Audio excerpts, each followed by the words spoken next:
Kesimpulannya saya mau tanya, penerapan hukum Allah itu penting tidak? Jawab yang keempat, penting tidak? Perlu tidak? Wajib tidak? Siap menerapkan hukum Allah? Nah itu yang pertama. Yang kedua, saudara, korupsi itu jahat tidak? Bahaya tidak? Setuju kita basmi korupsi? Betul? Nah itu poin yang kita mau pakai, saudara. Ini korupsi udah merajalela, udah menggila dan sangat berbahaya. Nah maka itu yuk.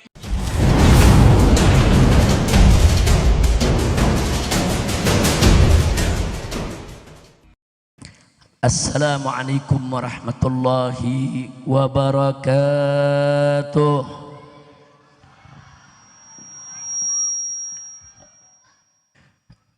Bismillah walhamdulillah wassalatu wassalamu ala rasulillah wa ala alihi wa sahbihi wa mawalah.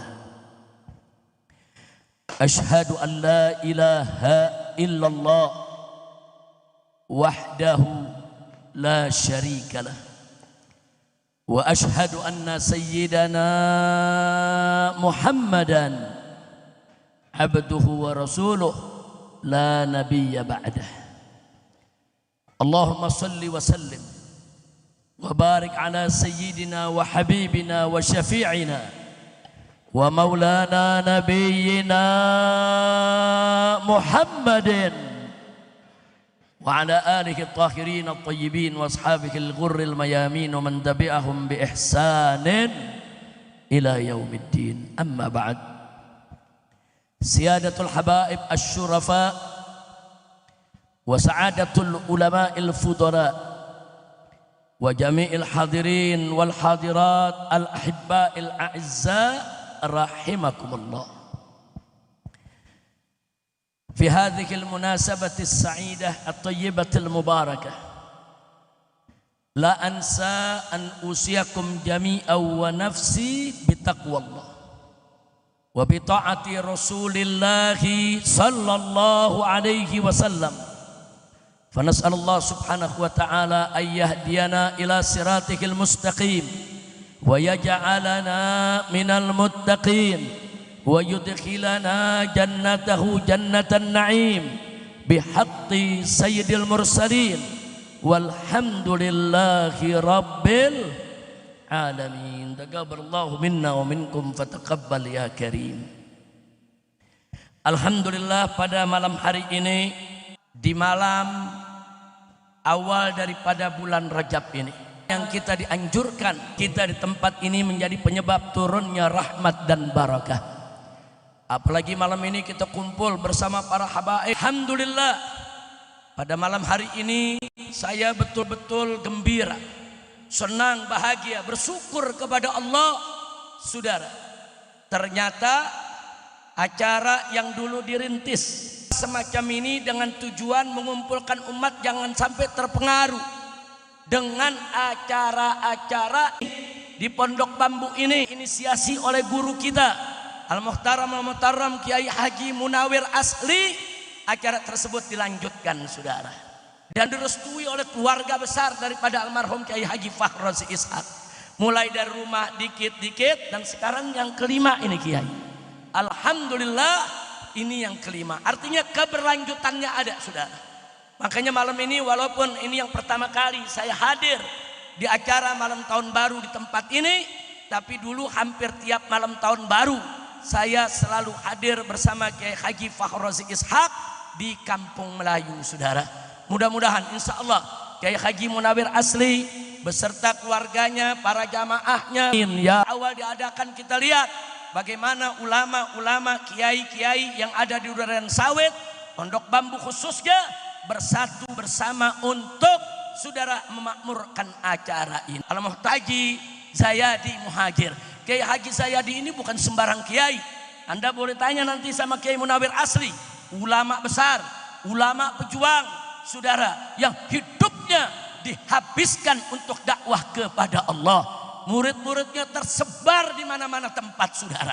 Nah karena itu kita doakan agar Kiai Haji Munawir Asli beserta seluruh kiai ulama yang ada di Duren Sawit khususnya dan teristimewanya juga keluarga besar, anak, cucu, murid dari almarhum wal maghfurlah Kiai Haji Zayadi Muhajir, saudara, semuanya disatukan oleh Allah Subhanahu wa taala, diberikan ridhonya, diberikan kemenangan dalam setiap langkah perjuangannya. Khususnya guru kita tercinta Kiai Haji Munawir Asli, agar beliau senantiasa diberikan kekuatan oleh Allah, diberikan kemenangan, dan kita semua diberikan husnul khatimah. Amin ya rabbal alamin. Jangan lupa doakan Majelis Taklim Al-Munawwir agar menjadi majlisan solehan, thayyiban, mubarakan, ma'muran, munawwaran ala hadhihi niyah wa likulli niyatin salihah wa ila hadratin nabiyil mustafa sallallahu alaihi wasallam bisiril fatihah.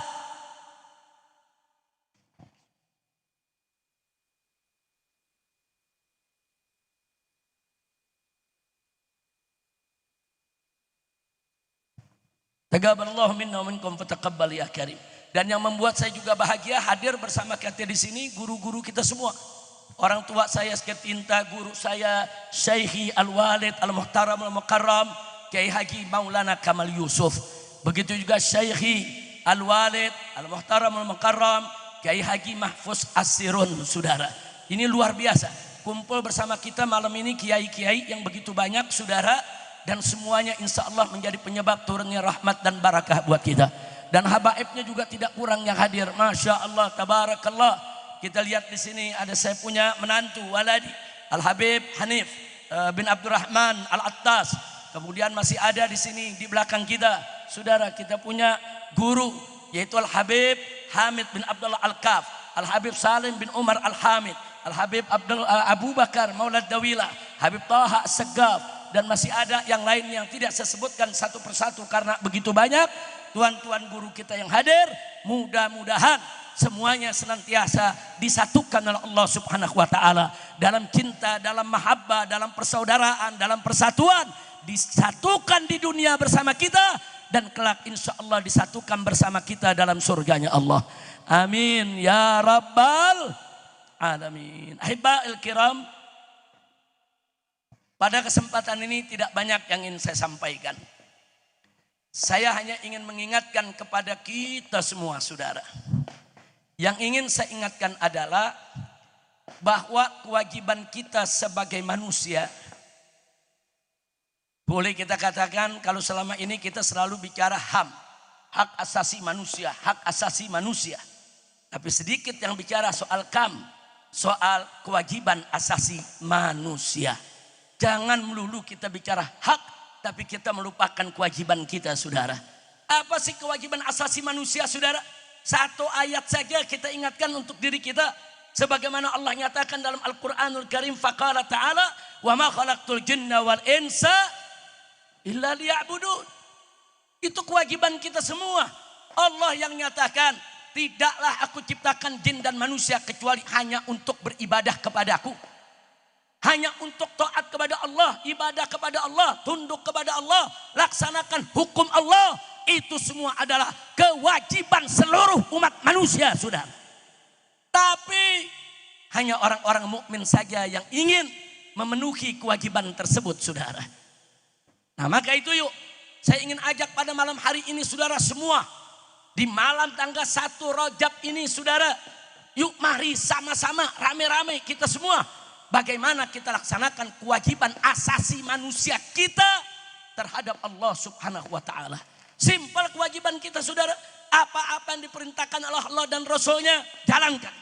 Apa-apa yang dilarang oleh Allah dan Rasulnya, tinggalkan. Saudara, simpel, semata-mata hanya untuk mencari ridha Allah. Kalau itu bisa kita lakukan, saudara, maka berarti kita sudah melaksanakan kewajiban asasi manusia yang ditetapkan dan ditentukan serta dituntut oleh Allah Subhanahu wa ta'ala. Saya mau tanya semua, jawab yang kompak, siapa yang menciptakan kita? Jawab yang kompak, siapa yang menciptakan kita? Siapa maha pencipta? Siapa maha besar? Siapa maha mulia? Siapa maha tinggi? Takbir. Sallu ala nabi. Nah, jadi tancapkan dalam hati kita, saudara, bahwa Allah pencipta kita, Allah penguasa kita, Allah yang menjamin rezeki kita, dan kita wajib selalu tunduk kepada aturan hukum Allah. Kalau kita buka surat Al-Maidah, saudara, dari ayat 44, Allah menceritakan tentang umat Nabi Musa dengan segala macam hukum yang Allah turunkan kepada mereka. Kemudian di akhir ayat Allah nyatakan, wa malam yahkum bima anzalallah faulaika humul kafirun.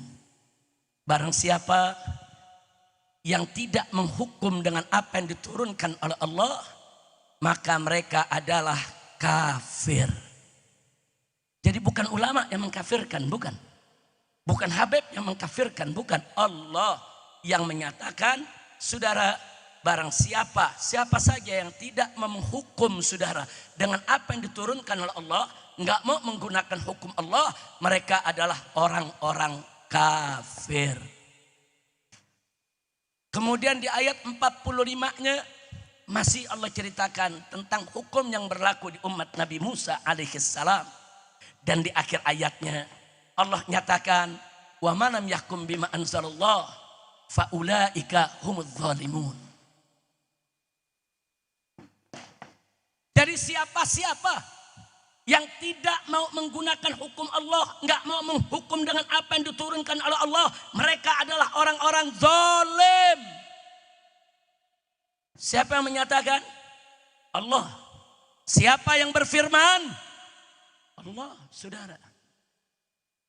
Lalu begitu masuk saudara ke ayat 46, Allah menceritakan tentang bagaimana saudara umat Nabi Isa alaihissalam. Disambung ke ayat 47-nya. Masih soal umat Nabi Isa saudara dan hukum yang Allah turunkan kepada mereka. Lalu di akhir daripada ayat 47 tadi Allah menyatakan, wa malam yahkum bima anzalallah faulaika humul fasiqun. Barang siapa yang tidak mau menetapkan hukum dengan apa yang diturunkan oleh Allah, maka mereka adalah fasik. Allah yang menyatakan. Tadi dinyatakan mereka yang tidak mau menggunakan hukum Allah, nggak mau menghukumkan dengan apa yang diturunkan oleh Allah, mereka adalah orang-orang kafir, orang-orang zalim, orang-orang fasik. Kondisi bagaimana seseorang itu tidak menerapkan hukum Allah kemudian mereka menjadi kafir? Saudara, tatkala mereka menentang hukum Allah, menolak hukum Allah, mereka keras kepala, sombong, angkuh, merasa hukum Allah sudah kadaluarsa, hukum Allah sudah tidak relevan, merasa hukum Allah tidak adil, merasa hukum Allah tidak bagus, merasa hukum yang dibuat oleh manusia lebih bagus, lebih baik, lebih adil daripada hukum Allah. Saat itu kafir, mutlak kafir, saudara. Tapi kalau ada orang belum mau menerapkan hukum Allah, kenapa? Karena nggak ngerti, nggak tahu agama, saudara. Nah yang semacam ini mesti dikasih ngerti, mesti dikasih paham, mesti didakwahkan, mesti diajarkan, mesti dikasih tahu bahwa menerapkan hukum Allah wajib. Lalu berikutnya saudara, Allah katakan tadi mereka itu orang-orang zalim. Kenapa zalim? Karena kalau ada orang tidak menggunakan hukum Allah, padahal hukum Allah itu adalah hukum yang maha adil, yang pasti adil. Saudara, mereka gunakan hukum yang bertentangan dengan hukum Allah, pasti hukum itu tidak adil, saudara. Kalau hukum itu sudah tidak adil, berarti zalim. Makanya kita lihat sekarang banyak orang meninggalkan hukum Allah, apa yang terjadi? Kezaliman di mana-mana. Kezaliman merajalela di mana-mana, saudara. Kezaliman semarak di mana-mana. Kenapa kezaliman itu semarak? Karena banyak yang menolak hukum Allah. Akhirnya hukum tersebut menjadi zalim. Na'udzubillah, men. Udah gitu saudara, ada orang yang menentang hukum Allah dipamerkan. Terang-terangan dia nggak mau pakai hukum Allah. Makanya mereka disebut humul fasiqun. Siapa itu orang fasik? Saudara, orang Islam yang berbuat maksiat, menentang Allah secara terang-terangan, gak punya malu. Jadi pantas golongan seperti ini disebut kafirun, zalimun, fasiqun. Na'udzubillah min dzalik, saudara.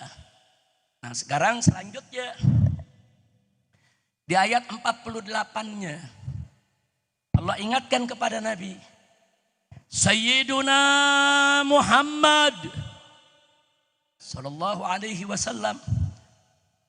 Di tengah ayat tersebut Allah nyatakan kepada Nabi, saudara, fahkum bainahum bima anzalallah.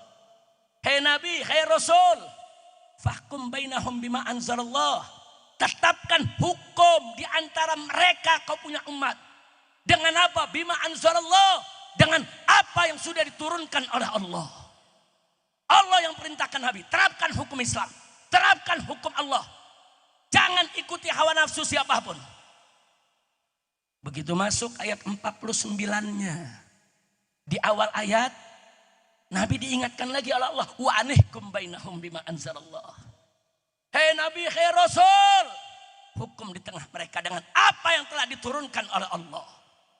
Jadi, dari rentetan ayat 44, 45, 46, 47, 48, 49 surat Al-Maidah tersebut, saudara, kita tahu kalau gitu dulu semua nabi, termasuk Nabi Musa, Nabi Isa alaihi wassalam, sampai kepada Nabi kita Sayyiduna Muhammad sallallahu alaihi wasallam, mereka semua bersama umatnya wajib untuk menjalankan hukum Allah. Nah, kenapa wajib menjalankan hukum Allah? Itu tadi yang saya sampaikan di awal pembukaan, saudara, bahwa itu adalah kewajiban asasi manusia. Kewajiban asasi umat Islam, tunduk kepada hukum Allah, jalankan hukum Allah, jaga hukum Allah, terapkan hukum Allah, bela hukum Allah. Jangan sekali-kali meninggalkan hukum Allah, saudara. Allah pencipta kita. Karena Allah pencipta kita, Allah penguasa kita, Allah Rabbul Alamin, saudara. Allah ini pemilik daripada alam semesta ini, saudara. Maka Allah adalah yang paling berhak untuk bikin aturan buat hambanya, saudara. Gak ada manusia punya hak untuk bikin aturan. Allah yang berhak bikin aturan buat ciptaannya, saudara. Pahami itu, masukkan dalam hati jiwa kita, saudara. Sehingga sudah bertahun-tahun saya sampaikan bahwa ayat suci akan selalu ada di atas ayat konstitusi. Gak boleh ayat suci kalah. Gak boleh ayat suci dikalahkan. Gak boleh. Konstitusi selama sejalan dengan ayat suci, kita patuhi, kita jalani, kita bela.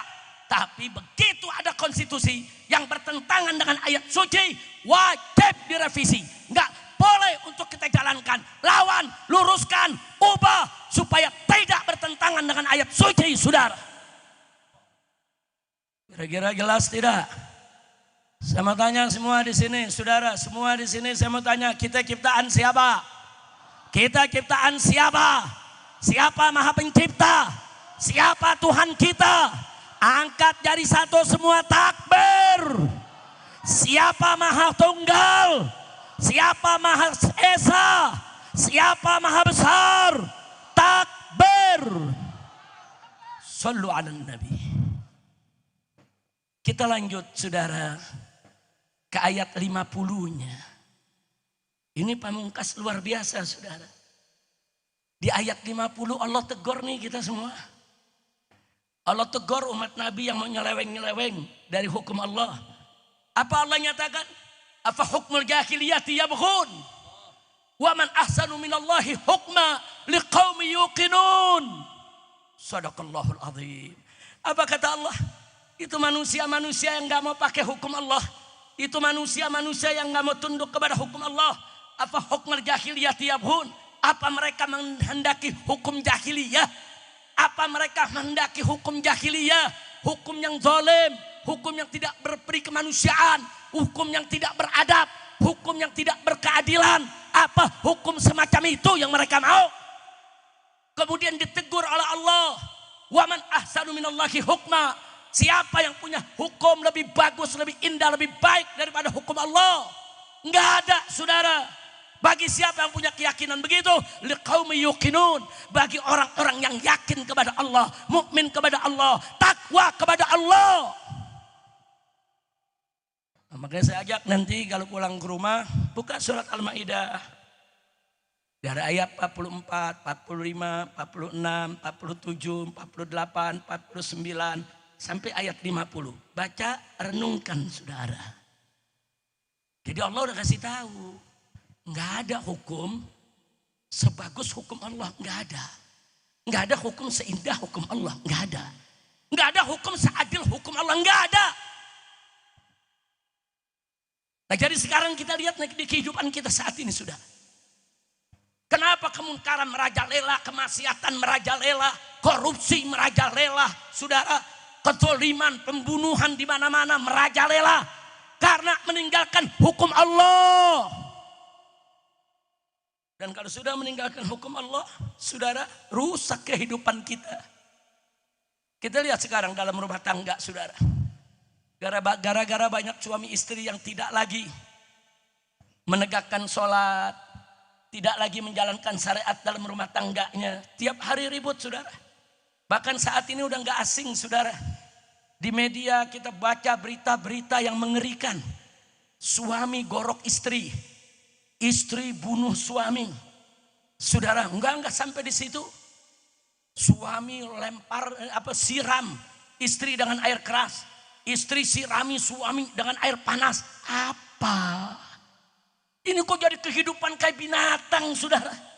Di mana peri keadilan, di mana peri kemanusiaan, kemana itu semua kok bisa hilang dari tengah-tengah kita?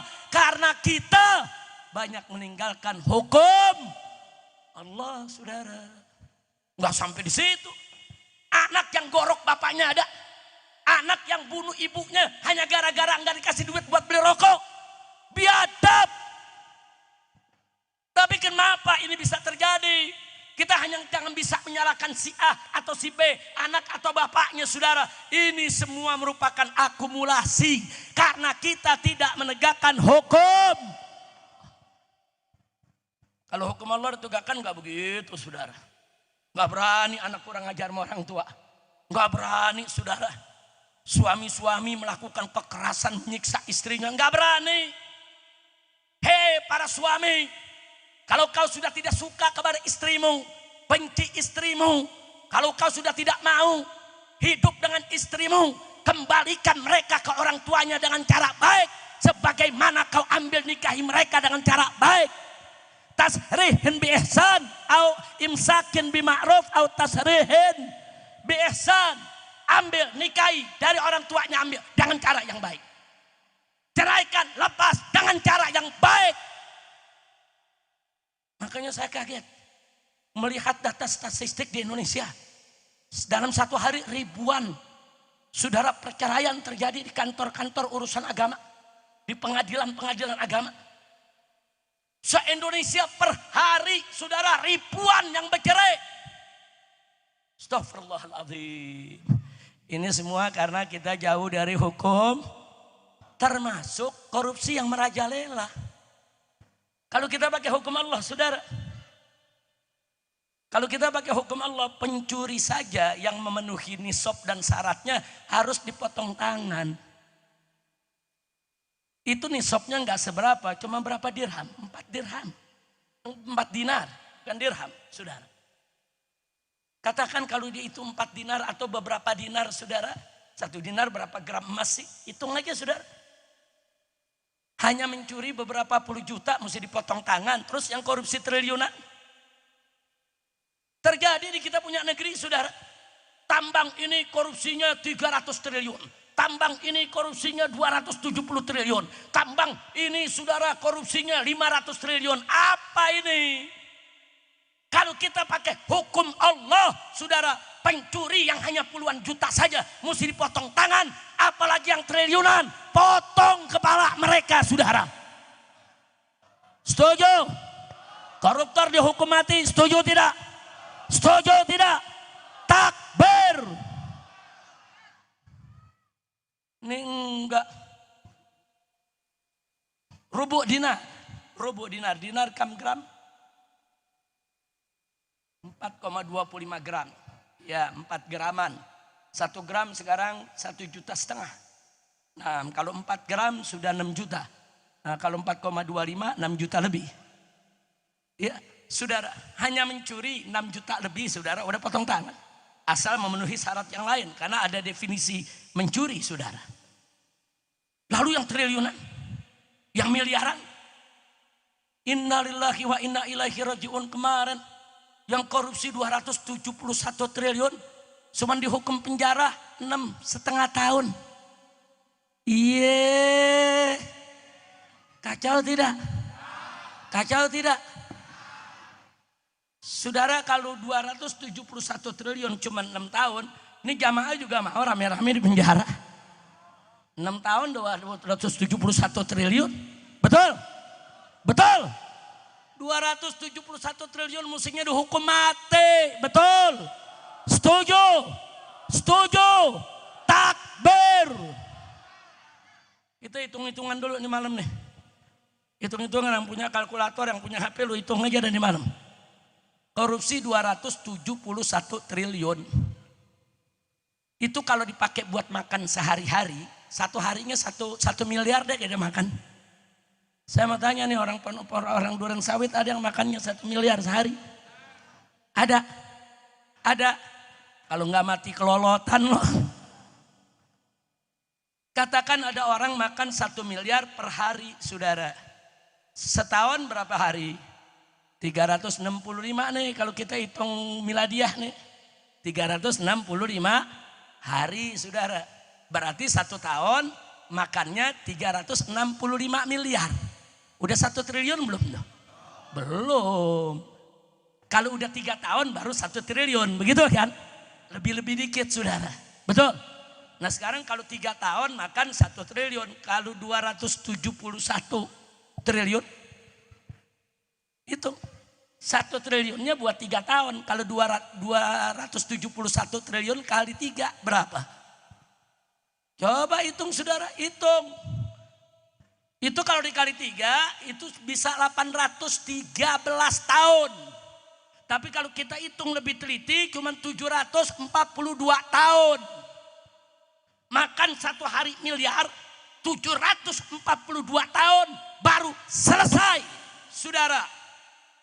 Itu uang baru habis. Kalau makannya 1 triliun sehari, semiliar. Kalau makannya cuma 100.000 sehari, berapa tahun tuh habis ya, saudara? Lu kira-kira bisa ngitung enggak lu? Ada HP, ada kalkulator, hitung, saudara. Andai kata kita hitung aja lah, umur manusia ini umat Nabi Muhammad rata-rata 63 tahun, betul? Betul?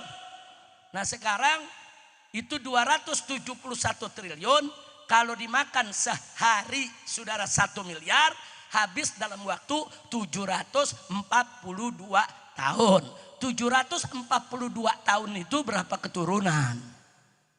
Nah bagi aja, saudara. Kalau satu keturunan 50 tahun, atau kita ambil yang 63 tahun. Kalau 63 tahun, saudara, 11 keturunan. 11 keturunan.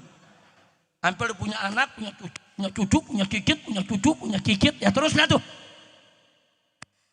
Ini saya bicara begini cuma mau menggambarkan. Berarti 271 triliun itu dikit atau besar? Jawab yang kompak. Dikit atau banyak? Kecil atau besar? Berarti itu, saudara, koruptornya biadab tidak?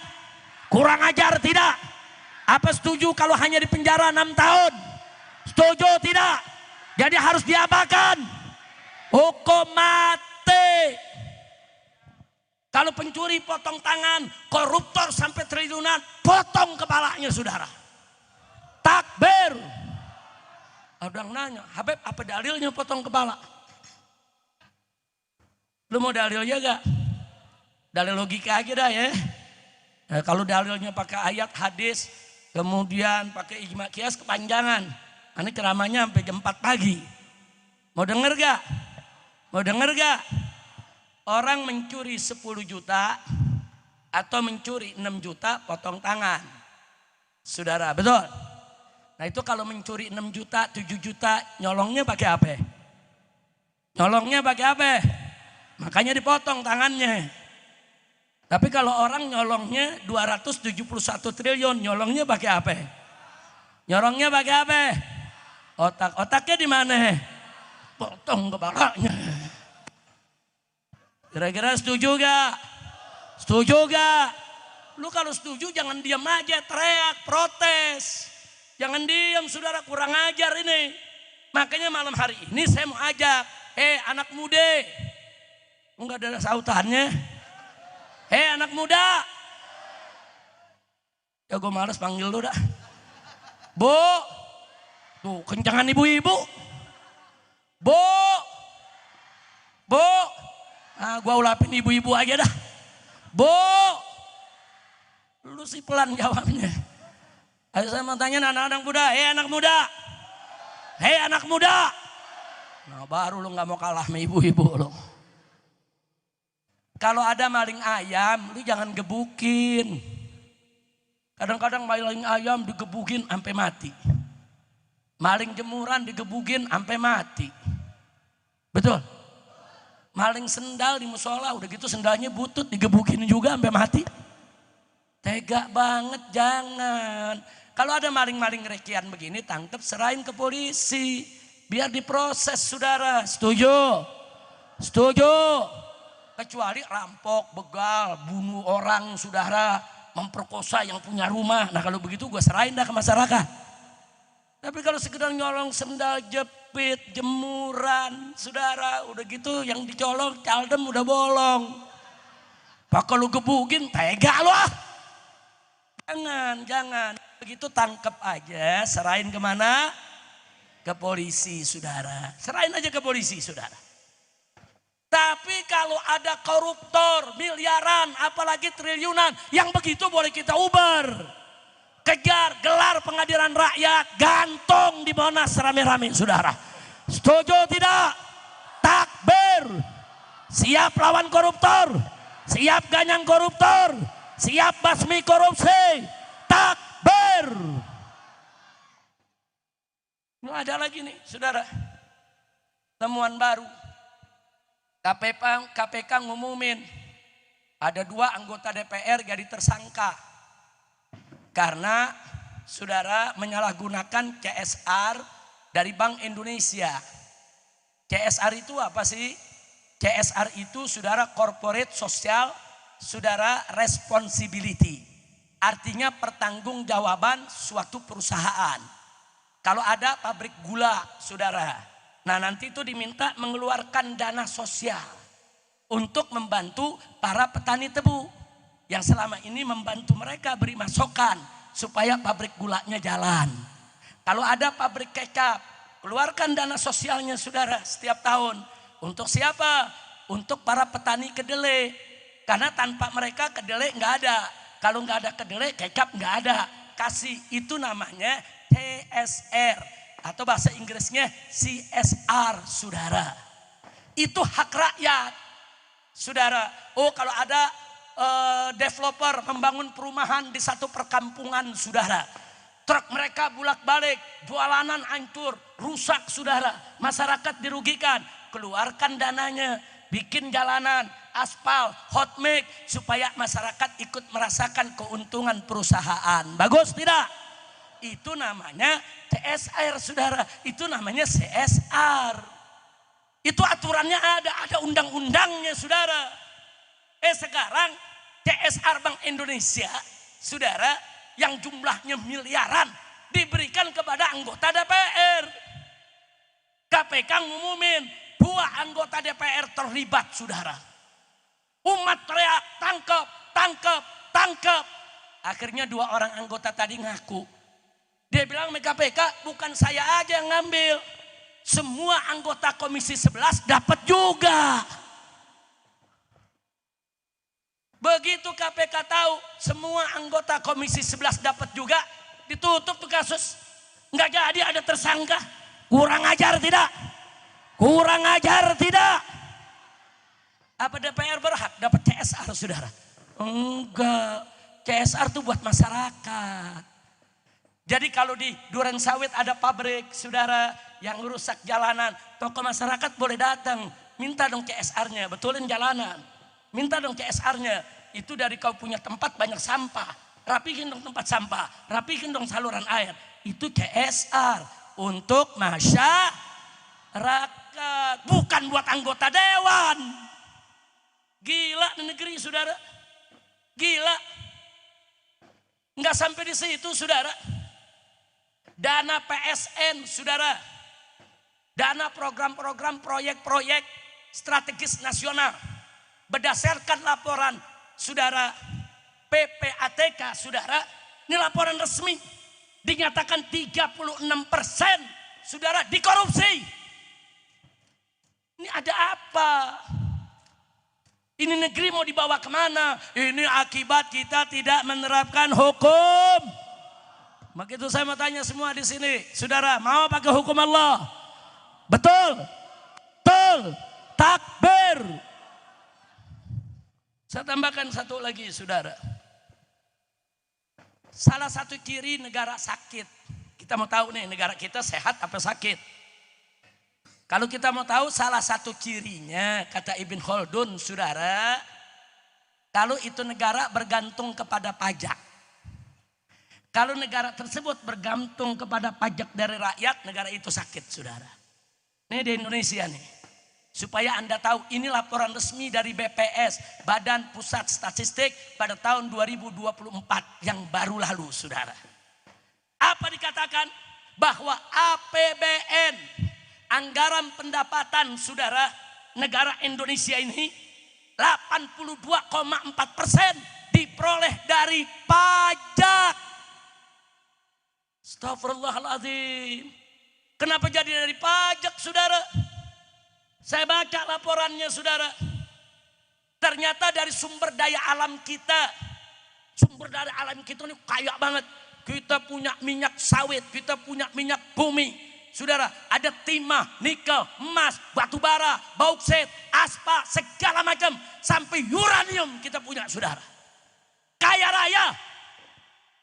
Bahkan sampai, saudara, mantan pimpinan KPK, itu namanya Abraham Samad, pernah menyatakan dalam satu wawancara, itu kalau salah satu tambang itu nggak dikorupsi, saudara, itu hasilnya cukup dibagi-bagi buat rakyat Indonesia, satu orang 20 juta per bulan, gratis. Itu baru satu tambang. Di kita nih ada puluhan tambang. Ternyata laporannya saya baca, saudara, dari sumber daya alam Indonesia cuma 7% pendapatan buat negara. Dan jumlahnya cuma 207 triliun. Sementara yang dikorupsi tadi baru urusan satu tambang aja 271 triliun. Belum yang lainnya, saudara. Ini kenapa ribuan triliun, saudara, dikorupsi, yang dikasih buat negara cuma 207 triliun. Gila ini negeri edan, saudara. Dan ini nggak boleh dibiarkan. Nggak boleh. Yang kaya makin kaya, yang miskin makin miskin.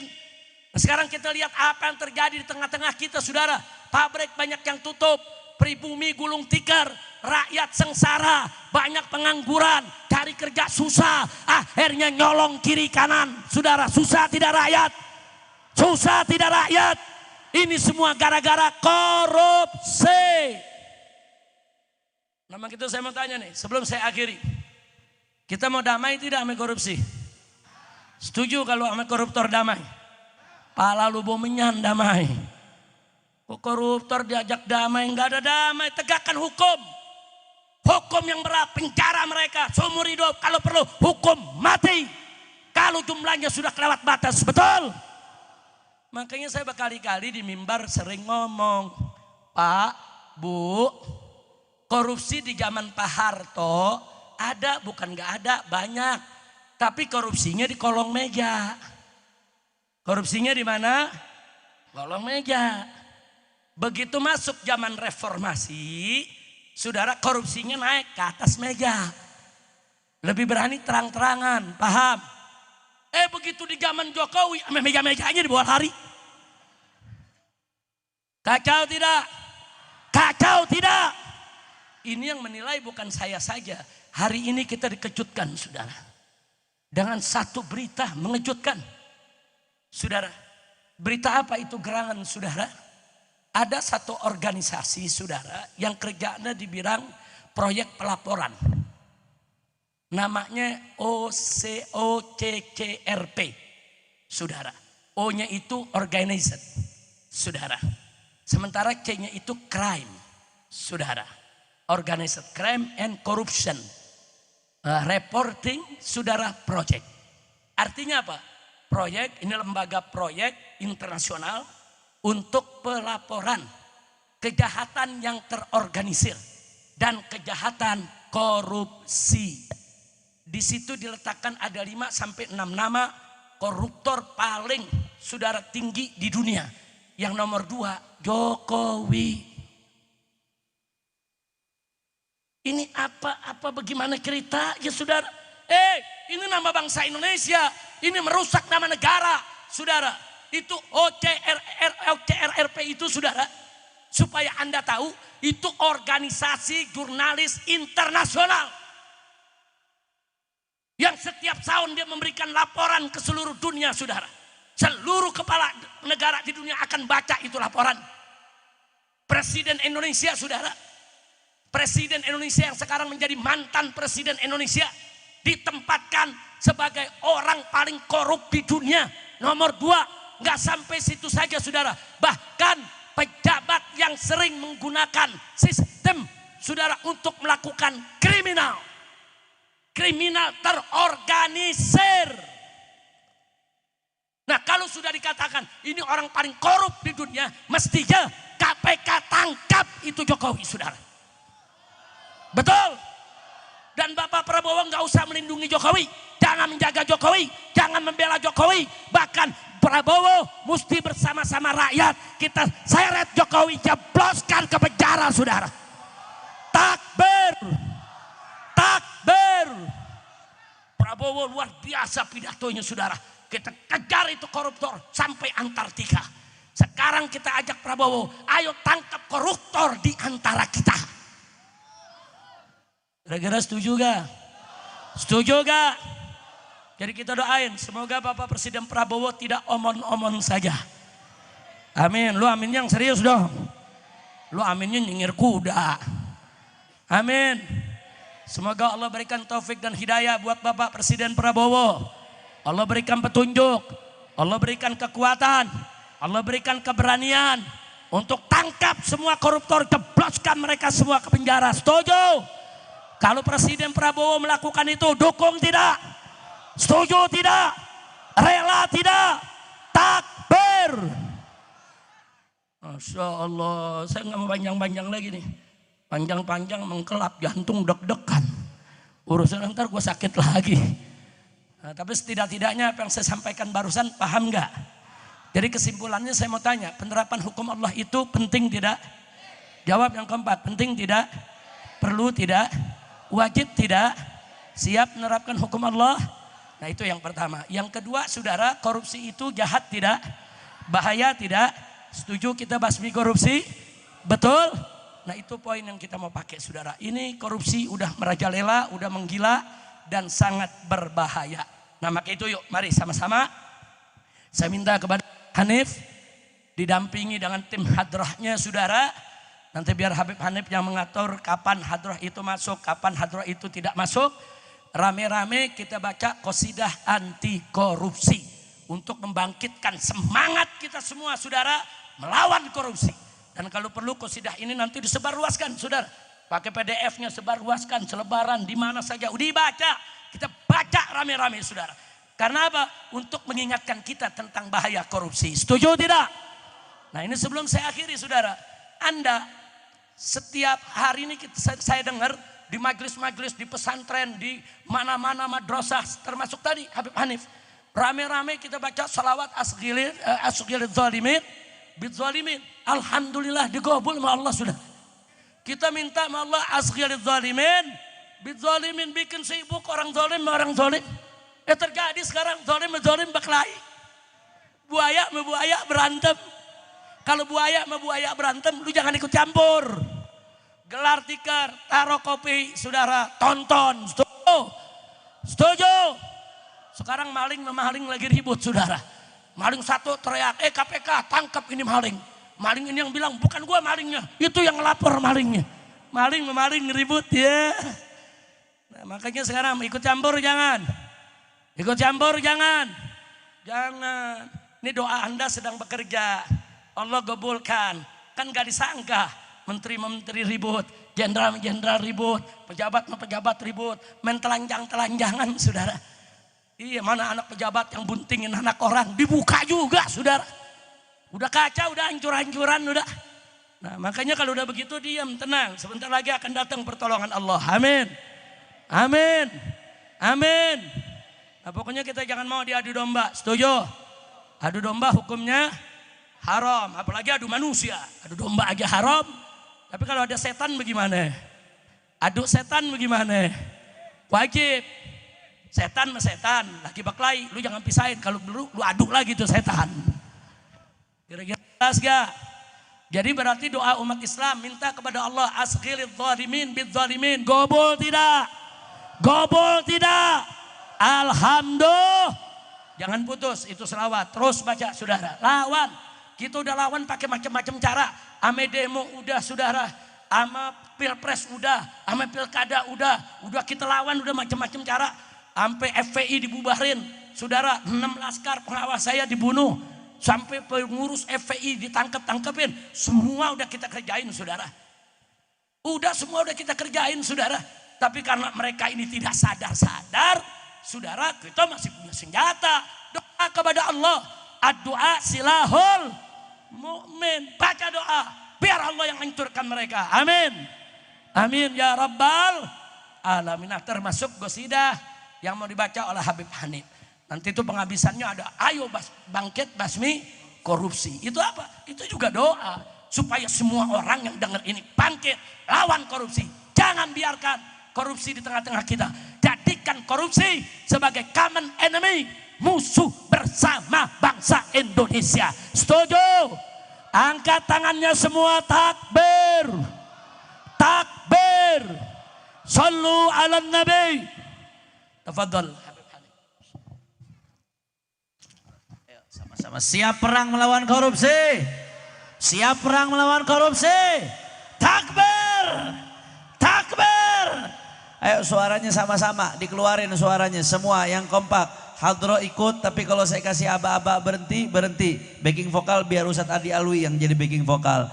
Sholli wa sallim daiman. Semuanya. Sholli wa sallim daiman lahmada wal ali wal ashabi man qad wahada wal ali wal ashabi man qad wahada. Semua suaranya. Sholli wa sallim. Allah Allah salli wa sallim daiman ala hamada wal ali wal ashabi man qad wahada wal ali wal ashabi man qad wahada. Islam agama yang bersih lagi suci, umatnya dilarang berbuat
HP nyalakan blitznya, semuanya, semua. Yang nggak pakai Rexona angkat tangan, jangan tinggi-tinggi. Semuanya, semua. Saya mau tanya, negeri kita kaya apa kagak? Orang kompak, orang semangat, kaya apa kagak? Kaya apa kagak? Kalau di Arab ada minyak bumi, saudara. Dari minyak bumi aja tuh negara udah kaya banget. Di Indonesia bukan cuma minyak bumi, sampai minyak langit ada, saudara. Itu kelapa sawit, minyak di atas. Kalau kita ke Sumatera dari ujung Aceh sampai ujung Lampung, kelapa sawit sepanjang-panjangnya. Belum nikelnya, belum emasnya, belum tambang yang lain-lain, belum hasil lautnya.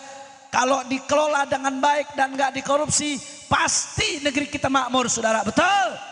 Pasti nggak ada orang miskin di negeri kita, saudara. Betul. Tapi kenapa banyak yang hancur? Gara-gara apa? Orang kompak gara-gara apa? Gara-gara apa? Negeri bangkrut gara-gara apa? Coba jawabnya yang kompak, jawab yang kompak. Negeri RI bangkrut bukan karena subsidi, bukan juga karena luasnya negeri, tapi negeri bangkrut karena kurang kompak. Tapi negeri bangkrut karena ayo kita bangkit semua membasmi korup. Allahumma shalli wa sallim. Iman shalli wa sallim daiman ala hamada wal ali wal ashab.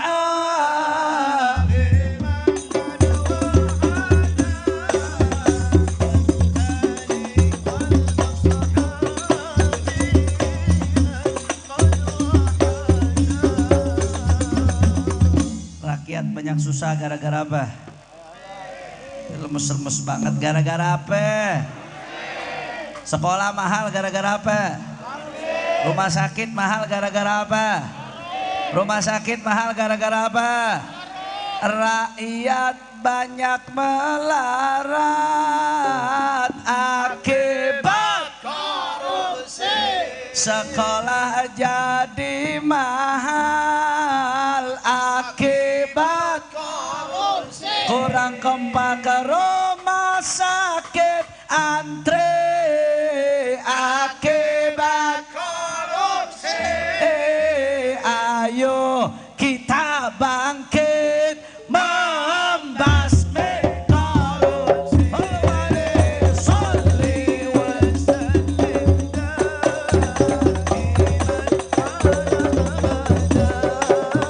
shalli wa sallim daiman wal ali wal ashab biman qad wahada wal ali wal ashab biman qad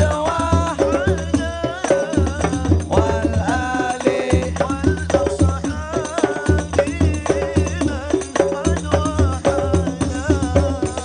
Pabrik gulung tikar akibat korupsi. Buruh hilang kerjaan akibat korupsi. Pengangguran banyak akibat korupsi. Lebih keras, ayo kita bangkit membasmi korupsi. Allahumma shalli wa sallim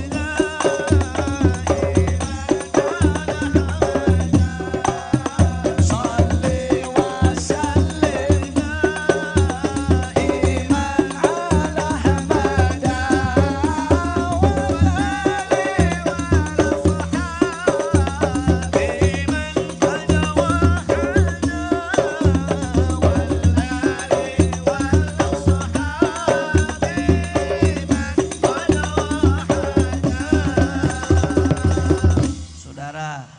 Saudara, ntar kita dengar Pertamina rugi, padahal kita bensin bayar apa kagak? Mahal apa kagak? Kok bisa rugi? Kira-kira gara-gara apa tuh? Gara-gara apa tuh? BUMN. Kita produk-produk BUMN semuanya bayar, kagak gratis saudara. Tahu-tahu ntar dengar berita, dengar kabar BUMN ini rugi, itu rugi. Kira-kira gara-gara apa tuh? Gara-gara apa? BBM naik lagi akibat korupsi. BUMN pada rugi akibat korupsi. Subsidi dikebiri akibat korupsi. Ayo kita bangkit semua membasmi korupsi. Sholli wa sallim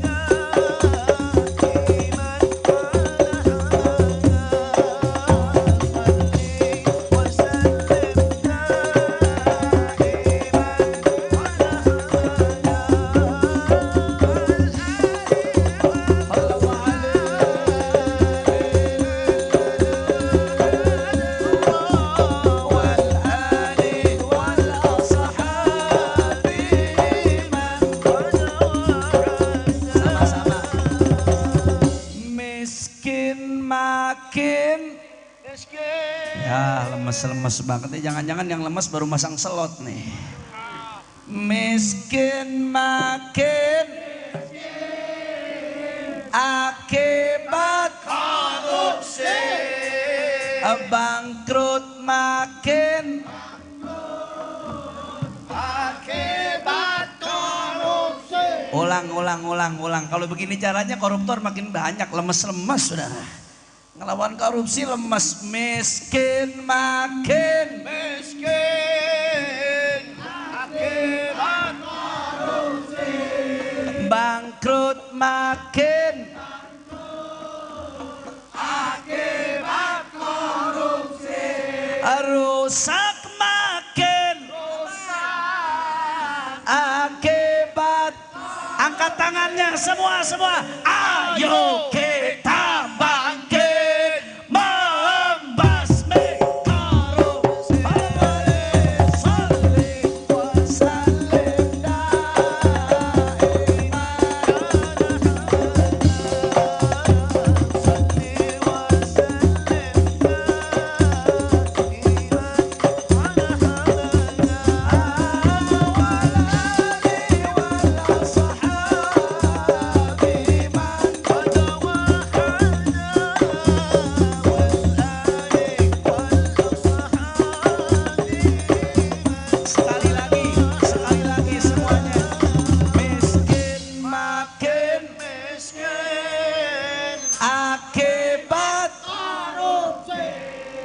Rusak makin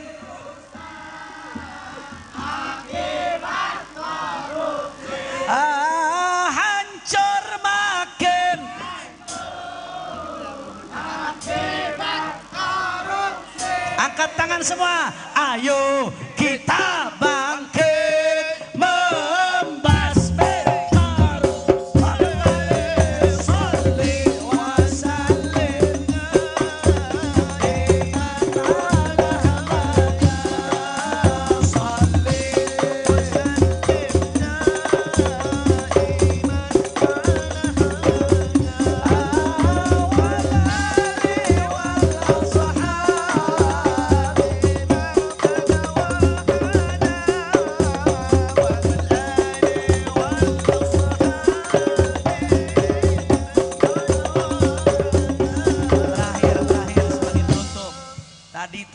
Masuk jam 12:01, rakyat Indonesia dapat rezeki apa? Pajak naik. Mulai tanggal 1 tuh pajak naik, PPN jadi 12%, saudara. Musibah apa kagak? Musibah apa kagak? Kira-kira gara-gara apa tuh? Kalau kekayaan alam kita nggak dikorupsi, kira-kira rakyat butuh diambil pajak atau tidak? Butuh diambil pajak atau tidak? Pajak jadi naik akibat korupsi. Lebih kencang. Pajak jadi naik akibat korupsi. Rakyat makin susah akibat. Terakhir, angkat tangan semua. Ayo kita bangkit membasmi korupsi. Allahumma shalli wa sallim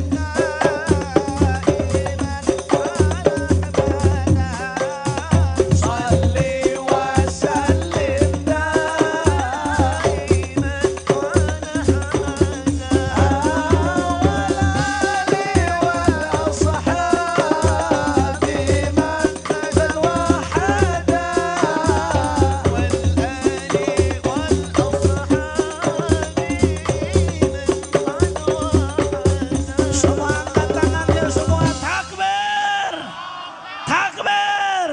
siap perang melawan korupsi, siap jihad lawan korupsi, siap ganyang koruptor, siap jaga Indonesia. Semua angkat tangannya. Allahu Akbar, Allahu Akbar, Allahu Akbar. Sallu ala Nabi. Takbir. Saya mau tanya semua sebelum saya akhiri. Tadi isi syair qasidah yang dibaca oleh Habib Hanif jelas tidak? Paham tidak? Jadi sekali lagi saya tanya, kalau gitu korupsi bahaya tidak? Bahaya tidak? Biarkan atau lawan? Biarkan atau ganyang? Takbir. Nah saudara, dalam Islam ada zakat, betul? Zakat harta kekayaan Allah cuma ambil 2,5%. Allah yang maha pencipta, pemilik alam semesta cuman minta 2,5%. Saudara, udah gitu cuman orang kaya doang yang kena. Diambil dari agnia untuk diberikan kepada fukara, saudara. Itu zakat. Setahun sekali, saudara. Berapa kali setahun? Sekali. Tahu-tahu negara, saudara, menciptakan kita tidak ngasih rezeki ke kita. Enggak, saudara. Dia mengambil 12%, bukan per tahun, 12% per transaksi. Beli baju kena 12%, beli sepatu kena 12%, makan di restoran kena 12%, saudara. Semua kena. Enggak peduli, mau miskin, mau kaya, semua kena. Ini zalim. Silakan pemerintah ambil pajak yang tinggi, tapi ambil dari orang-orang kaya, ambil dari para pengusaha yang kaya raya, ambil dari konglomerat, ambil dari oligarki, bukan diambil dari rakyat, saudara. Apalagi korupsi masih merajalela. Haram pemerintah mengambil pajak dari rakyat. Kalau korupsi dibiarkan, kalau korupsi tidak dibasmi, kalau koruptor dilindungi, haram pemerintah mengambil pajak dari rakyat, saudara. Jadi kalau mengambil pajak dari rakyat, dijaga itu amanat rakyat. Pajak digunakan, jangan boros, jangan dikorupsi, jangan dicuri, jangan dirampok, betul? Nah, jadi kesimpulannya, saudara, zakat orang kaya ngasih makan orang miskin. Kalau pajak, orang miskin nyuapin orang kaya, saudara. Kita disuruh suapin orang kaya. Oh, ada yang bilang, Habib, tapi para pengusaha itu kan yang punya pabrik kena juga 12%. Kalau pengusaha kena pajak 12%, harga dinaikin, saudara. Tetap aja dia nggak bayar pajak, saudara. Ditutup dari harga naik. Begitu jatuh ke konsumen, konsumen bayar dengan harga tinggi, pakai pajak. Artinya apa? Konsumen bayar pajak buat dirinya dan bayar pajak, saudara, karena dinaikkan harga oleh pabrik, saudara. Jadi semua konsumen rakyat kecil dicekek, diperas, mau dihabisin. Ini nggak boleh dibiarkan, saudara. Makanya untuk rakyat kecil yang susah, yang melarat, yang nggak punya duit, makan aja susah, nggak usah bayar pajak, saudara. Nggak usah bayar pajak. Kalau yang kaya silakan saudara, minta pajak dari mereka. Tapi orang miskin, orang melarat, saudara, nyari duit susah, setengah mati. Dimintain pajak dari mana ini hukumnya? Profesor mana ini yang ngajarkan saudara? Makanya hukum Islam jangan ditinggal. Betul. Kalau ikut hukum Islam saudara, yang kaya-kaya kenain pajak, yang miskin jangan. Bahkan dalam hukum Islam, kalau sumber kekayaan negara masih cukup untuk bangun negara, nggak perlu ambil pajak dari rakyat saudara. Kan tadi udah dikasih tahu, satu tambang saja kalau dikelola dengan baik, satu rakyat Indonesia dapat 20 juta per bulan gratis. Artinya apa? Negara ini kaya, rakyat nggak perlu bayar pajak. Faktanya 82,4% pendapatan negara dari pajak. Saudara, ini edan, gila, gelo. Maka itu saya mau tanya, biarkan atau lawan? Biarkan atau lawan? Nah, baik ya kawan, sebagai oleh penutup, saya mau ingatkan. Imam mujtahid madhab dalam madhab Syafi'i, Al-Imam Abu Zakaria Yahya ibn Sharaf An-Nawawi radhiyallahu ta'ala anhu pernah mengeluarkan fatwa saudara kepada sultan yang mengambil pajak dari rakyatnya. Apa beliau katakan? Tuan Sultan, itu kas negara kemarin saya tahu banyak isinya. Ada dinar, ada dirham, ada emas, ada perak, dan banyak mutiara, permata, barang berharga. Kenapa kas negara itu kosong sehingga kau mau ambil pajak dari rakyat? Karena kas negara kau ambil, kau bagi-bagi kepada para pejabat, kau bagi ke keluargamu, kau bagi ke istrimu, kau berikan kepada anak-anakmu, sampai hamba-hamba sahayamu semua pakai emas. Sehingga kas negara kosong, begitu udah habis kau mau ambil pajak dari rakyat, nggak bisa. Haram kata Imam Nawawi. Kau ambil pajak dari rakyat 1 dirham pun, kalau kau tidak kembalikan dulu itu harta yang kau ambil dari kas negara. Masya Allah, ini mujtahid dalam madhab Imam Syafi'i, ulama besar, nggak takut kepada sultan saudara. Sultan bilang, hei Nawawi, semua ulama satu negeri sudah setuju, aku ambil pajak dari rakyat karena kas negara kosong, kita mau membangun, kita butuh. Imam Syafi'i, Imam Nawawi singkat, ya kau kembalikan dulu. Ambil dulu itu harta yang kau ambil dari kas negara, kembalikan ke kas negara, kembalikan ke Baitul Muslimin.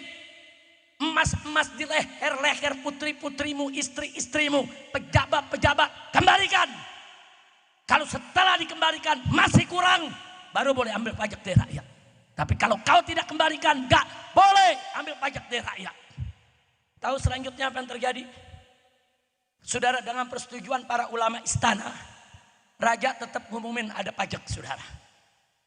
Ini umat rame-rame datang ke Imam Nawawi di rumahnya di desa Nawa. Nanya bagaimana nih? Imam Nawawi tetap pada prinsipnya. Kalau uang korupsi tidak dikembalikan ke kas negara, saudara, sultan haram memungut pajak dari rakyat. Akhirnya rakyat satu negeri setuju dengan Imam Nawawi, rame-rame nggak bayar pajak saudara. Akhirnya sultan sakit 3 bulan mati itu sultan. Alhamdulillah. Kira-kira jelas tidak? Jelas tidak? Jadi bukan nggak boleh pemerintah ambil pajak, bukan nggak boleh. Boleh, tapi ada aturannya, ada syarat-syaratnya saudara. Antara lain, pajak nggak boleh diambil dari orang miskin. Yang kedua, pajak nggak boleh dikenakan kepada kebutuhan pokok masyarakat banyak. Seperti beras saudara, minyak saudara, yang dipakai sehari-hari oleh rakyat nggak boleh dipajakin saudara. Dan pajak nggak boleh juga saudara diambil selama korupsi tidak diberantas. Berantas korupsinya, tangkap para koruptornya, kembalikan itu uang ke kas negara. Masih kurang untuk bangun negara, baru ambil pajak dari rakyat. Tapi kalau cukup, tidak perlu ada pajak dari rakyat. Kira-kira jelas gak? Jelas gak? Malam hari ini tadi Habib Hanif udah katakan, pajak sudah diumumkan dinaikkan. Malam hari ini juga kita umumkan, haram bagi pemerintah mengambil pajak dari rakyat selama korupsi tidak diberantas, selama koruptor tidak ditangkap, selama uang pajak seenaknya digunakan, selama digunakan untuk pemborosan, selama tidak ada pertanggungjawaban. Haram pemerintah ambil pajak dari rakyat saudara. Dan saya himbau suruhkan kepada rakyat yang miskin, yang melarat, yang susah makan, nggak punya makan, nggak perlu bayar pajak saudara. Selama anda bisa menghindar dari pajak, jangan mau diperas, jangan mau dirampok, Jangan mau dirusak kehidupan Anda, disuruh nyuapin para koruptor. Setuju tidak? Jawab yang keempat, setuju tidak? Takbir. Nah ini yang saya mau sampaikan saudara. Dan tentunya para kiai semua para habaib tahu siapa kelas Imam Nawawi saudara. Imam Nawawi ini luar biasa. Ini yang mengarang kitab Al-Minhaj Minhajut Talibin, yang mengarang kitab Raudhatut Talibin, yang mengarang kitab Al-Majmu', yang membuat sarah Sahih Muslim saudara. Fatwanya digunakan di mana-mana oleh mazhab Imam Syafi'i, dan mayoritas masyarakat Indonesia ikut Imam Syafi'i saudara. Alhamdulillah. Dan Imam Nawawi pengikut daripada Imam Syafi'i. Kira-kira saya sampaikan jelas tidak? Jelas tidak? Nah pertanyaan saya, pemerintah boleh seenaknya ngambil pajak dari rakyat? Boleh seenaknya ngambil pajak dari rakyat?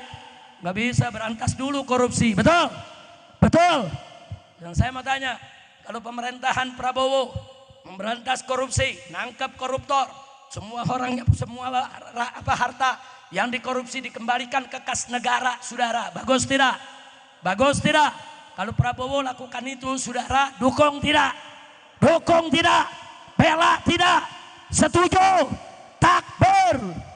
Nah kalau itu dilakukan oleh Prabowo, uangnya nanti dikumpulkan kas negara masih kurang, baru boleh ngambil pajak dari rakyat. Betul?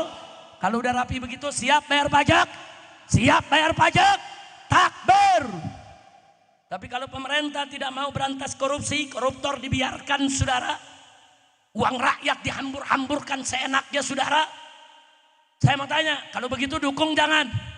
Dukung jangan? Kalau begitu mau bayar pajak tidak? Nggak ada yang mau bayar pajak saudara. Nah ini saya mau sampaikan, terserahlah. Kalau nanti di sini ada aparat yang rekam, khususnya yang dari 3 huruf, tahu 3 huruf? Itu tuh yang ikut terlibat dalam KM 50 saudara. Kita uber terus, enggak bakal kita biarkan. Kita uber, mau lari ke lubang semut lagi kita uber saudara. Jangan coba-coba mereka enak-enakan, tidak dihukum. Semua pejabat yang terlibat dalam KM 50 saudara akan kita tuntut rame-rame ke pengadilan HAM untuk mereka dimasukkan ke penjara dan membusuk di penjara. Setuju tidak? Setuju tidak? Takbir. Sallu ala Nabi. Tahu-tahu udah ada yang mulai melobi-lobi saya. Ada jenderal ini mau datang, jenderal itu mau datang, wakil dari jenderal ini, dari jenderal itu, supaya KM 50 ditutup aja. Iye, pala lu panjul. Enak aja, tutup jangan. Tutup jangan. Jadi kalau saya dan kawan-kawan terus menuntut, dukung tidak? Dukung tidak? Udah ngancem-ngancem Habib, nanti tuntut terus Habib dihadang lagi. Nanti Habib dibunuh. Enggak, kita enggak peduli saudara. Ancaman dari dulu udah sering datang. Enggak, mau bunuh-bunuh aja. Umur di tangan siapa? Umur di tangan siapa? Enggak, kita enggak peduli. Belasan mau kali dibunuh enggak mati-mati sama sekarang. Bana bunuh, dipikir nyawa punya dia kali. Udah pokoknya yang terlibat semua, termasuk Jokowinya saudara. Semua terlibat dalam KM 50. Semua terlibat. Jokowi terlibat dalam korupsi besar. Dalam urusan ijazahnya juga nggak jelas. Aturan dia tabrak tubruk sana sini. Dari mulai saya di Mekah, saya udah teriak berkali-kali, makzulkan Jokowi, makzulkan Jokowi. Betul? Betul? Udah kita teriak berkali-kali, masih dipilih lagi. Belakangan sekarang teman-temannya yang dulu ikut menikmati so jadi pahlawan. Kok so jadi pahlawan? Ya memang Jokowi jahat, Jokowi harus ditangkap, Jokowi harus mempertanggungjawabkan. Padahal kemarin mereka 10 tahun ikut menikmati korupsi. Betul? Ikut bersama Jokowi menzolimi rakyat. Betul? Tahu-tahu sekarang mau jadi pahlawan. Nya yang kompak dong loh. Sekali lagi. Sekali lagi. Mau jadi pahlawan kesiangan. Udah juga hampir di situ dah. Ntar akhirnya saudara, akhirnya kesian Ustadz Munawir dipanggil polisi. Saya ingat dulu waktu saya ditahan setelah kasus KM 50 Kiai, para Kiai turun di patung kuda. Sampai almarhum Kiai Haji Abdul Rasid Asy-Syafi'i dipanggil saudara ke Polda, diperiksa berjam-jam, mau ditangkap saudara. Nah jadi sekarang kita lihat korupsi 271 triliun 6 tahun. Habib Hanif cuman ngomong baik-baik saja setahun di penjara. Saya cuman mengumumkan bahwa saya bikhair alhamdulillah, dituntut berapa waktu itu? 6 tahun. Vonis 4 tahun. Kemudian banding masih 4 tahun. Kasasi baru turun 2 tahun. Cuman ngomong saya baik-baik saja, saudara. Cuman ana bikhair alhamdulillah. Di Islam tuh diajarin begitu. Walaupun kita lagi sakit, kalau ada yang nanya bagaimana kabarnya, bikhair alhamdulillah. Betul? Betul? Itu ajaran Nabi begitu, akhlaknya begitu. Supaya kenapa? Satu, kita tidak mengeluh kepada manusia tentang apa yang Allah perbuat kepada kita. Dua, untuk menumbuhkan kesabaran dalam diri kita. Tiga, supaya mengundang berkah pertolongan Allah agar kita lekas sembuh. Bagus gak ajaran Nabi? Tapi gara-gara begitu 6 tahun dituntut penjara. Jadi kata bikhair alhamdulillah, saudara, dikriminalisasi. Itu dianggap satu pidana kejahatan kriminal, tuntut 6 tahun penjara. Kurang ajar. Vonisnya 4 tahun. Saya lawan terus sampai pengadilan tinggi, saudara, tetap 4 tahun. Begitu kasasi baru turun jadi 2 tahun, saudara. Nah, jadi sekali lagi, saudara, ini yang korupsi 271 triliun bisa 6 tahun, bagaimana ceritanya? Saudara, ustadz-ustadz, saudara, kiai-kiai, habib-habib dikriminalisasi, seenaknya ditangkap, seenaknya diadili, seenaknya dipenjara. Kurang ajar tidak? Kurang ajar tidak? Nah, sekarang saya mau tanya nih, ke depannya yang begini kita biarkan atau lawan? Biarkan atau lawan? Sekali lagi, siap lawan korupsi, siap basmi korupsi, takbir. Nah, itu saja yang saya mau sampaikan, saudara. Mudah-mudahan manfaat buat kita semua. Nah, akhirnya yuk kita baca surat Al-Fatihah. Pertama kita niatkan untuk guru besar masyarakat, saudara di Pondok Bambu ini, yaitu almarhum wal maghfurlah Kiai Haji Zayadi Muhajir. Allah subhanahu wa ta'ala yataghasyahu birahmati wal maghfirah. Supaya Allah berikan rahmat yang wasi'ah, maghfirah yang wasi'ah jami'ah. Dan begitu juga kita niatkan bibarakatil Fatihah agar guru kita, orang tua kita, saudara, yaitu akhina al-fadil, syekhina al-walid, al-muhtaram al-mukarram Kiai Haji Munawir Asli, agar dipanjangkan umur oleh Allah dalam taat dan ibadat, dalam sehat wal afiat, dan supaya langkah perjuangan beliau diberkahi oleh Allah, diberikan kemenangan dalam setiap langkah dakwahnya, agar diberikan kekuatan istiqamah dan diberikan husnul khatimah. Ala hadhihi niyyah wa likulli niyatin salihah. Wallahu subhanahu wa ta'ala an yubarika lana yubarika lakum jami'an wa an yufiqana wa iyyakum lin najah wal falah wal istiqamah fid dini wad dunya wal akhirah. Wa ila hadratin Nabi sallallahu alaihi wasallam. Al-Fatihah.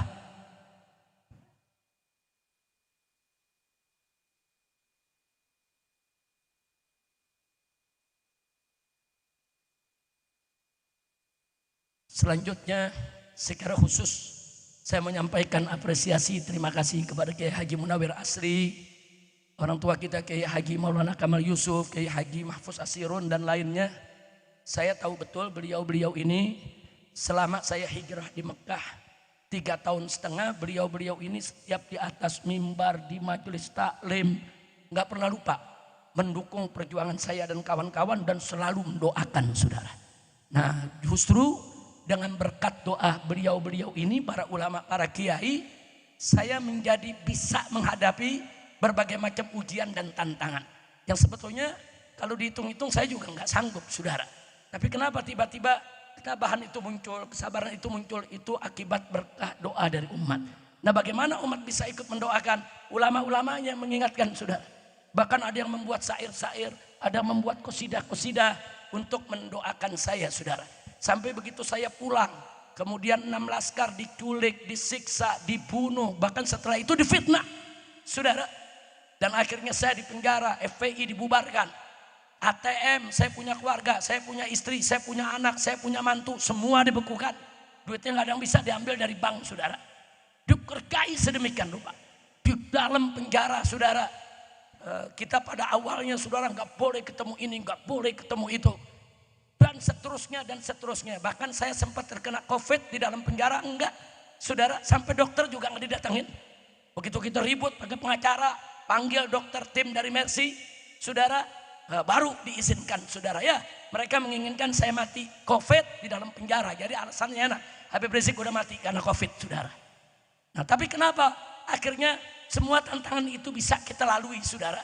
Bahkan sampai Habib Hanif sempat nemani saya 1 tahun di penjara. Yai Ahmad Sobri Lubis, Habib Ali bin Alwi Al-Attas, saudara, Habib Idrus Al-Habsyi, dan lainnya saudara. Kenapa kami bisa menghadapi itu dengan mudah? Bahkan kami nggak berasa susah. Semua setiap hari kita senang, farhan, tertawa. Tanyakan Habib Hanif. Semua kita hadapi dengan enak. Jawabnya karena berkah dari doa umat saudara. Kenapa umat mendoakan? Karena kiai-kiainya yang mendorong. Karena para habaibnya yang mendorong. Karena dorongan habaib, dorongan kiai, aneka ragam sholawat, saudara, fatihah, doa, wirid, hizib. Itu yang membuat perjuangan kita tetap sampai hari ini berjalan. Alhamdulillah. Maka itu secara khusus saya sampaikan terima kasih kepada para habaib, para kiai yang telah ikut mendukung perjuangan dan yang telah ikut mendoakan di mana saja berada. Mudah-mudahan doa umat tidak putus karena perjuangan belum selesai. Betul? Nah karena itu umat juga jangan lupa doakan guru-guru kita nih semua nih. Ini semua guru-guru kita saudara. Doakan semua. Kiai Haji Munawir Asli dengan semua jamaahnya saudara. Begitu juga almarhum Kiai Haji saudara yaitu Zayadi Muhajir saudara dengan keluarganya. Begitu juga ustadz-ustadz kita yang lain. Doakan saudara. Habib Hanif nih yang muda-muda. Habib Toha Segaf saudara yang muda-muda. Doakan. Karena yang dihadapi oleh da'i-da'i kita ini bukan hanya serangan zahir, serangan batin juga mereka hadapi saudara. Bukan hanya kiriman penyakit zahir, penyakit batin yang kelihatan gak kelihatan. Mereka juga semua mendapat serangan. Kalau bukan doa umat, kalau bukan hizib umat, kalau bukan wirid umat, saudara, bagaimana kita bisa mendapat pertolongan dari Allah Subhanahu wa taala? Kira-kira jelas tidak? Nah, saya mau tanya, siap doakan para ulama? Tiap doakan para habaib, takbir.